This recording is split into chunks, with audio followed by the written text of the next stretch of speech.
এটা হচ্ছে দীপ্তমান দত্ত। ও এখন পুশ আপ মারবে, আমার একটা ভিডিও দেখেছে, তো ও কটা মারে আমি দেখি। চলো রেডি, মারো।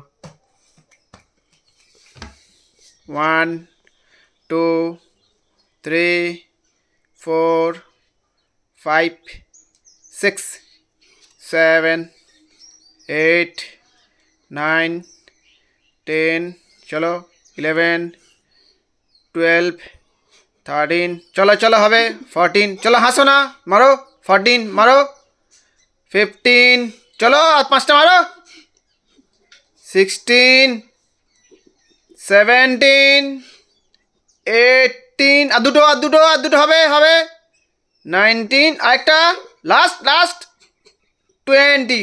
বাহ, দেখি এদিকে আসো, কেমন লাগলো মেরে? ভালো। নেক্সট বার কটা মারবে? মারবো 30টা। ব্যাস, নেক্সট বার তুমি 30টা